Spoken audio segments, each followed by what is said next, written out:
하나님 말씀 함께 보겠습니다. 사도행전 14장 8절부터 18절 말씀입니다.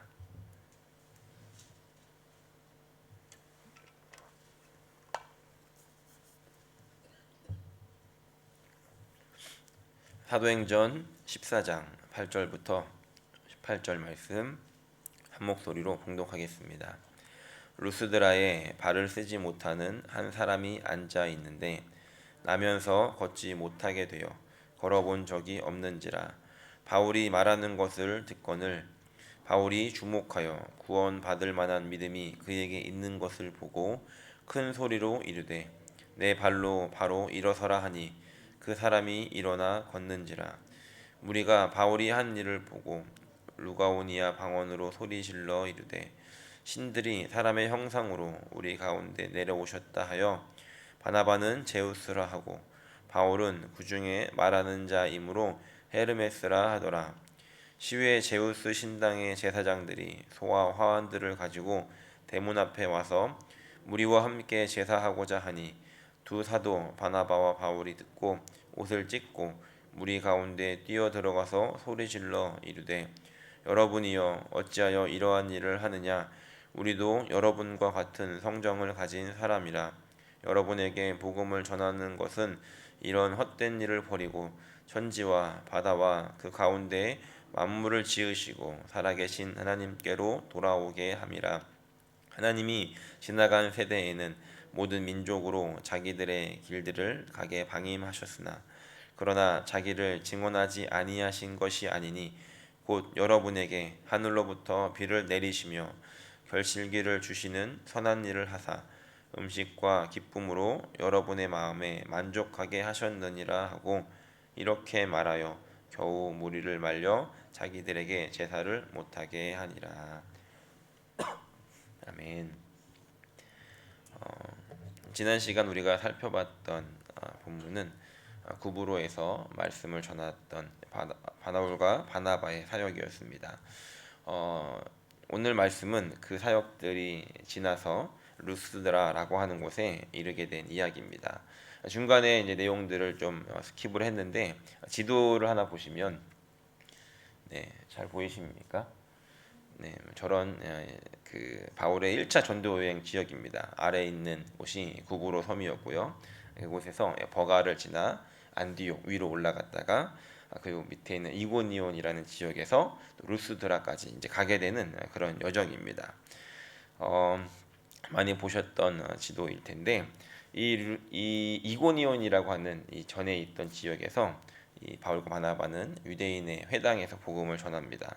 많은 사람들이 믿게 됐는데 순종하지 않았던 유대인들이 있었고 그 사람들이 그 마을의 사람들을 그 지역의 사람들을 성동해서 이 전도팀에 막감을 갖게 합니다. 그래서 그곳에는 표적과 기사도 많이 나타났지만 또 그들을 대적하는 방해하는 사람들이 있었습니다. 그래서 그들이 사도들을 돌로 치려 했기 때문에 루스드라라고 하는 지역으로 급하게 이동을 하게 됩니다.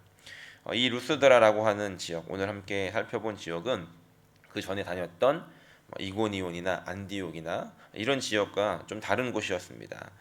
다른 지역들은 대부분 유대인들이 거주하고 있었고 큰 도시였기 때문에 유대인의 회당이 있었습니다. 그런데 오늘 말씀에 기록되어져 있는 이 루스드라는 그런 회당이 없는 곳이었습니다. 그러니까 유대인들이 거의 살지 않았고 또 이곳의 그 지역 자체가 좀 고립되어 있는 지역이었기 때문에 이들은 그 당시에 많은 사람들이 알고 있었던 헬라 철학도 알지 못했고 당연히 유대 종교도 알지 못했고 원시적인 그런 우상 숭배를 했던, 그리고 심지어 그 동네 사람들만 썼던 그런 특별한 방언이 있었던 그런 고립된 지역이었습니다. 그곳에서 있었던 일들이 오늘 8절 말씀부터 기록이 되어져 있는데 오늘 함께 나눈 이 말씀을 통해서 특별히 이 시대를 살아가고 있는 저 여러분들에게 필요한 것이 무엇인가 함께 세 가지를 생각해 보려고 합니다. 첫 번째는 영적인 분별력이 필요한 시대를 우리가 살아가고 있습니다. 8절 말씀에 이렇게 기록합니다. 루스드라에 발을 쓰지 못하는 한 사람이 앉아 있는데 나면서 걷지 못하게 되어 걸어본 적이 없는지라. 9절에 보면 바울이 말하는 것을 듣거늘 바울이 주목하여 구원받을 만한 믿음이 그에게 있는 것을 보고 그루스드라고 하는 지역에서 걷지 못하는 한 사람을 만나게 됩니다. 그리고 바울이 설교할 때 이 사람은 바울의 말을 듣고 있었습니다. 그런데 바울이 그 사람을 주목하여 보니 그에게 구원받을 만한 믿음이 있는 것을 보게 되었다라고 기록합니다. 여기서 바울이 주목하여 봤다라고 하는 것은 그에게 영적인 안목이 있었다는 것입니다. 우리가 지난 시간 나누었던 13장의 구보로에서 마술사 바예수를 보고 바울이 주목하여 보니까 그 안에 악함이 가득했다라고 이야기했던 그 주목했다는 것과 같은 단어를 사용하고 있습니다. 이런 영적인 안목은 분별력을 갖게 합니다. 어떤 분별력이냐면 그 안에 믿음이 있는지 아니면 사탄의 거짓과 속임수, 악함이 있는지를 분별할 수 있게 한다는 것입니다. 예수님께서 그렇게 사역을 하셨습니다. 그래서 어떤 사람들을 보면 그 안에 믿음이 있는 것을 보셨을 때 믿음대로 되라라고 축복하시며 선포하시고, 또 때로는 믿음이 없는 것을 보시고서 믿음을 가질 수 있도록 도와주시기도 하고, 또 때로는 그 안에 이 사탄의 지배 아래 있는 것들을 보시고 귀신을 쫓아내기도 하셨다는 겁니다. 예수님께서는 그런 분별력이 있으셨고 그것들을 제자들에게 동일한 권세와 능력을 주셨고 오늘 이 바울에게도 그런 능력을 허락해 주셨다는 것입니다. 바라기는 오늘 우리가 이 시대를 살아가며 이런 영적인 분별력을 구하는 저 여러분들이 되기를 소원합니다. 그게 뭐 굳이 필요한가, 사역자들만 필요한 것이 아닌가 라고 생각하는 분들이 계시겠지만 그렇지 않다는 것입니다. 특별히 이 시대를 살아가고 있는 요즘에는 더 필요한 은혜라는 것입니다. 왜냐하면 특별히 이제 요즘은 미디어에 많이 이렇게 노출되어 있고 또 그런 유튜브나 영상들을 많이 보시는데 어떤 것들은 누가 봐도 딱 악합니다. 저거는 나쁜 것, 더러운 것 이렇게 구별이 되는데 어떤 것들은 그 좋은 것들 속에 악한 것들이 이렇게 녹아지고 섞여져서 분별이 안 되는 것들이 참 많이 있습니다. 아이들이 보는 것들도 제가 이제 가끔 보다 보면 어떤 것들은 그 안에 아주 잘 포장되고 녹아져서 그 악함들이 아주 좋게 포장되어져 있는 것들도 너무나 많다는 것입니다. 거짓된 정보, 약함이 가득한 이 세상 속에서 또 어떤 사람들은 개인의 어떤 이익을 위해서 속고 속이는 것에 신경 쓰지 않는 그런 시대 속에서 진짜와 가짜를 구별해낼 수 있는 영적인 분별력이 필요하다는 것입니다. 바라기는 오늘 이러한 영적인 안목을 구하며 하나님, 우리가 보는 것, 또 우리가 듣는 것, 또 우리가 만나는 사람들, 그 모든 상황 속에서 하나님 분별할 수 있는 지혜를 주시고 이 시대를 살아갈 때 하나님 이 은혜로 충만하게 채워달라고 기도하는 저 여러분들이 되시기를 예수님의 이름으로 간절히 축원합니다. 두 번째는 바른 것을 보고 들어야 하는 시대를 살아가고 있습니다. 이 발을 쓰지 못하는 사람을 바울이 치료를 합니다. 일어서라 라고 했더니 그 사람이 일어나 걷게 되었죠. 그러자 마을에 난리가 났습니다. 그러니까 아까 말씀드린 것처럼 굉장히 시골이었고 고립된 지역에 살고 있는 사람들은 지금까지 보지 못했던 일들이 일어났다는 것입니다. 그런데 그 사역 속에서 이 바울과 바나바가 전혀 예상하지 못했던 일들이 일어납니다. 11절과 12절에 보면 무리가 바울이 한 일을 보고 루가오니아 방언으로 소리질러 이르되 신들이 사람의 형상으로 우리 가운데 내려오셨다 하여 바나바는 제우스라 하고 바울은 그 중에 말하는 자이므로 헤르메스라 하더라 라고 하면서 사람들이 모여들기 시작합니다. 그리고 뒤에 보면 그 이교도의 제사장들이 화환을 만들고 제사를 드리려고 막 소를 끌고 오고 이런 일들이 일어납니다. 동네 사람들이 막 다 모였겠죠. 얼마나 황당한 반응입니까? 바울과 바나바가 처음에는 이게 뭐 하는 건지 이렇게 보다가 자신들을 신이라고 하는 이 모습을 보면서 깜짝 놀래서 이렇게 이제 반응합니다. 14절과 15절에 보니까 두 사도 바나바와 바울이 듣고 옷을 찢고 무리 가운데 뛰어 들어가서 소리질러 이르되 여러분이여 어찌하여 이러한 일을 하느냐? 우리도 여러분과 같은 성정을 가진 사람이라. 여러분에게 복음을 전하는 것은 이런 헛된 일을 버리고 천지와 바다와 그 가운데 만물을 지으시고 살아계신 하나님께로 돌아오게 함이라 라고 소리를 지릅니다. 그러니까 뭐 하는 짓입니까? 지금 우리는 당신들과 같은 똑같은 사람입니다 라고 이야기를 하면서 이렇게 얼마나 이제 다급했는지 옷을 찢으면서 그것을 표현하고 있습니다. 지금 이 바울과 바나바의 이 반응, 그리고 이 마을 사람들의 반응, 이 두 가지의 반응 안에는 사실 그들 안에 있었던 어떤 지식적인 배경이 영향을 미치게 되었습니다.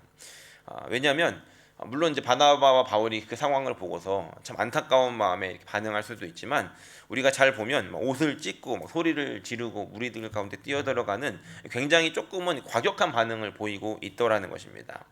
왜냐하면 바울과 바나바는 하나님의 일들을 감당하면서 일어나는 그 놀라운 일들, 하나님이 하신 일들에 대해서 자신의 영광으로 취하려고 하지 않았다는 것입니다.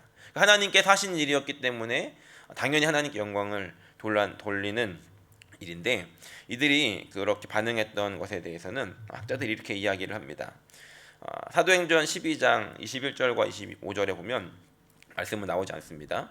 어떤 내용이 기록되어 있냐면, 헤롯 왕이 백성들에게 연설을 합니다. 그러자 백성들이 그 헤롯 왕에게 이거는 사람의 소리가 아니다, 신의 소리다라고 하면서 이 헤롯을 막 우상화합니다. 그러자 헤롯이 그것에 대해서 하나님께 영광 돌리지 않고 잘난 척을 하다가 벌레에 먹겨 죽었다라고 하는 이 내용이 기록이 되어 있습니다. 그리고 12장 25절을 보니까 바나바와 사울이 그 장례식에 참여를 했다가 오게 되는 일이 있었습니다.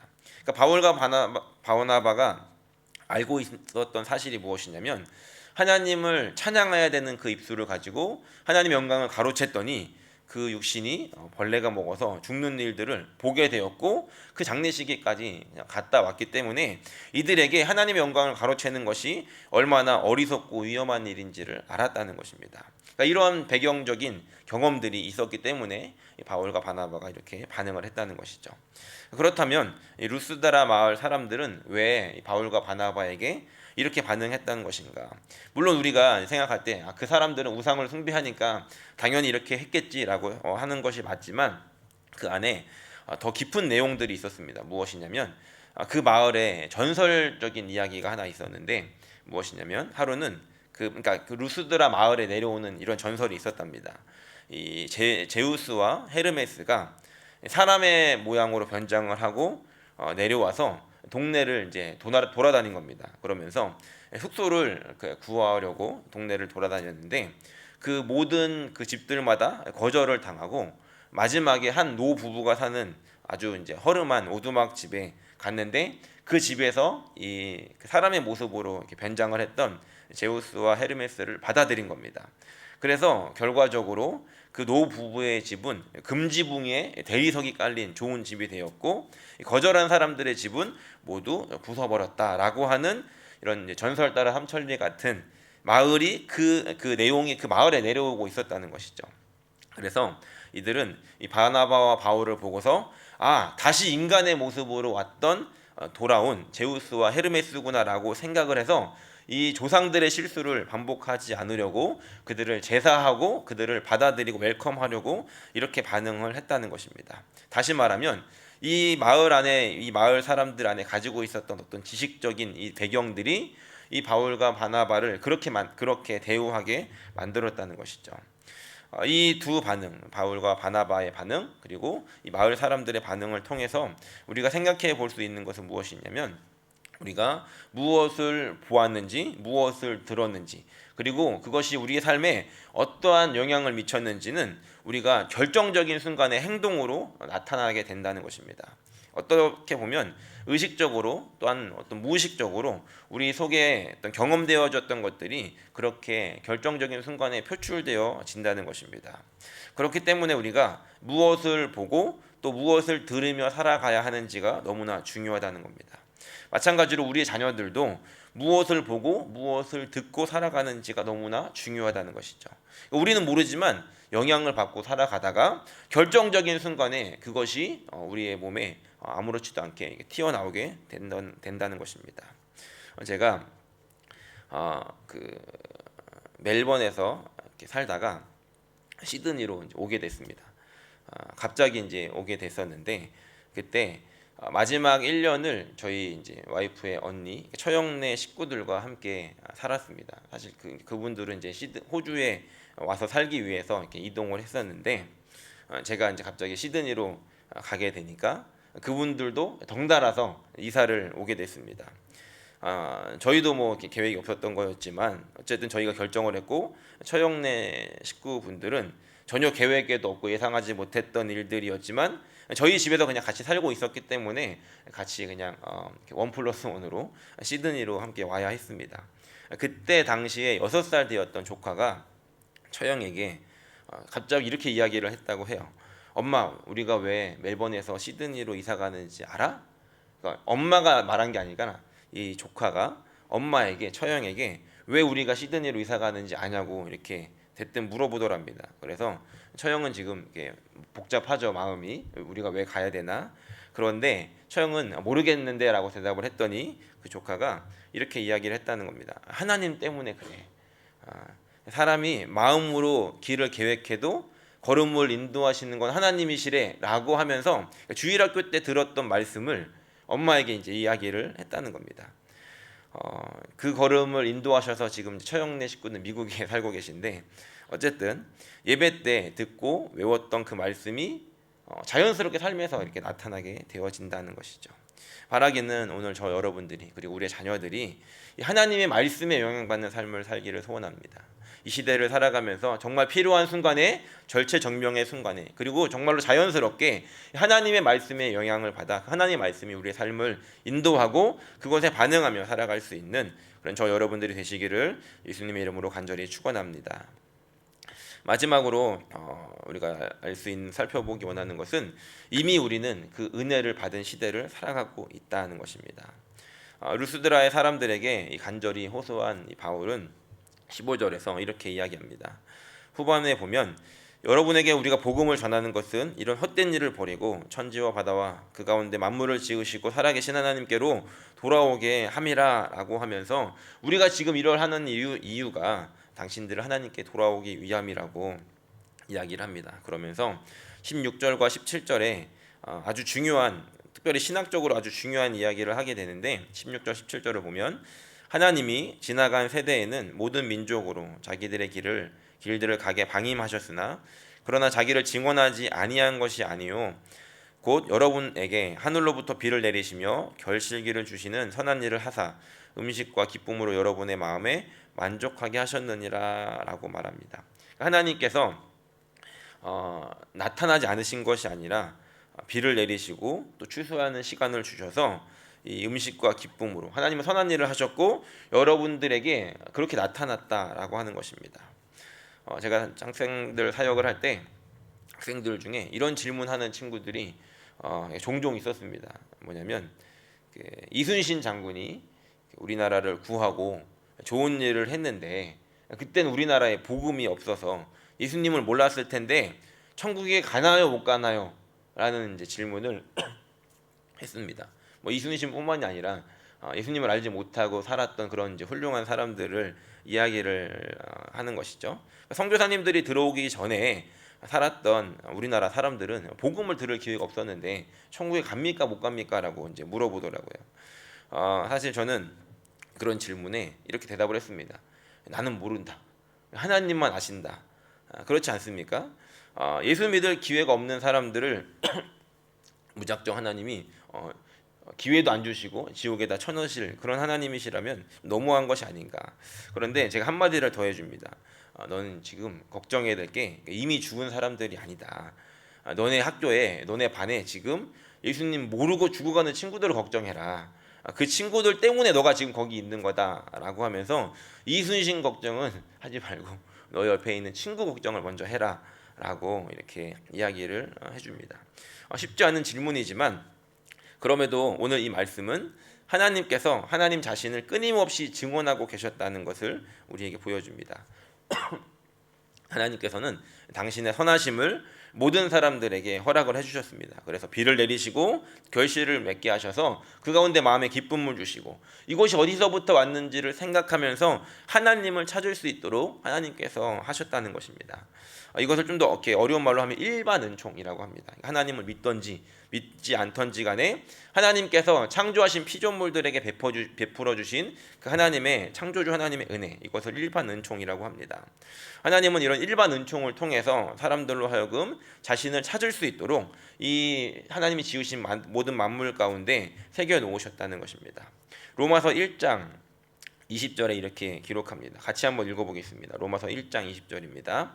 창세로부터 그의 보이지 아니하는 것들 곧 그의 영원하신 능력과 신성이 그가 만드신 만물에 분명히 보여 알려졌나니 그러므로 그들이 핑계하지 못할지니라. 예수님에 대해서, 복음에 대해서 들어볼 기회가 없었던 그 사람들에 대해서 우리가 판단할 수 있는 건 없지만 하나님만 아시지만 그럼에도 불구하고 하나님은 이런 은혜를 그들에게 주셨다는 것입니다. 그렇다면 저 여러분들은 어떤 은혜를 받은 사람인가? 우리는 그 일반 은총 위에 특별 은총을 받은 사람들입니다. 우리는 예수님을 알고 믿게 되었을 뿐만이 아니라 하나님을 더 알아갈 수 있는 그런 길에 살아가고 있는 사람들입니다. 다시 말하면 우리에게 하나님을 알아갈 수 있는, 그리고 복음을 알 수 있는 하나님 말씀, 성경을 주셨다는 것입니다. 이것을 우리는 특별 은총, 특별 계시라고 이야기를 합니다. 하나님을 알 수 있는 은혜를, 하나님이 어떤 분이신지를 알아갈 수 있도록 성경을 통해서 넘치게 주셨다는 겁니다. 안타까운 것은 뭐냐면 너무 많아서 소중함을 모르고 지낼 때가 참 많다는 것입니다. 집에 이제 성경책 없으신 분들이 없으시죠. 요즘에는 또 이제 핸드폰도 있고 뭐 이렇게 해가지고 전에 있었던 성경책이 집에서 좀 쉬고 있습니다. 우리가 좀 열어줘야 되는데 대학 때 그 신학교 다닐 때 북한에서 오신 분들이 계셨습니다. 그분들의 간증을 들은 적이 있는데 그분들 북한에서 신앙생활을 지하교에서 하시는 분들의 평생 소원이 성경 한 권을 갖는 것이 평생 소원이라고 하시더라고요. 어렵게 성경을 이렇게 구하면, 쪽복음을 구하면 거기 있는 이제 성도님들이 몇 장씩 이렇게 찢어가지고 가져간답니다. 그러면 이제 며칠 지나서 이것도 바꿔야 돼요. 그러니까 외워버린답니다. 외워서 다음 사람에게 이제 이걸 바꿔주고 몇 장 안 되는 그 하나님의 말씀을 붙잡고 은혜 받고 또 받고 우리는 참 많은 은혜의 시간들을 살아가고 있습니다. 그러니까 우리는 성경 몇 장이 아니라 몇 권을 집에 두고 있지만 우리가 얼마나 그 하나님의 말씀을 사모하며 읽는지를 돌아봐야 한다는 것입니다. 하나님의 은혜가 없는 것이 아니라 은혜는 이미 우리에게 널려지고 펼쳐졌는데 우리는 그 은혜를 붙잡지 않고 살아갈 때가 있지 않은가 우리가 생각해 보아야 한다는 것입니다. 말씀을 정리합니다. 우리는 이 시대를 살아가며 하나님 앞에 하나님 이 어지러운 혼란스러운 세상 속에서 분별할 수 있는 은혜를 주십시오라고 기도해야 하는 것이고 하나님 우리가 바른 것들로 우리를 채워서 정말로 그 절체절명의 순간에 하나님의 은혜를 나눌 수 있는 사람이 되게 해주십시오라고 기도해야 하는 것이고 또 우리가 은혜를 어떤 것들을 구하기보다 이미 우리에게 주신 이 하나님 말씀 이 은혜들을 사모하며 소중히 여기며 그것들을 가지고 함께 귀하게 살아갈 수 있는 저 여러분들이 되시기를 예수님의 이름으로 간절히 축원합니다. 기도하겠습니다.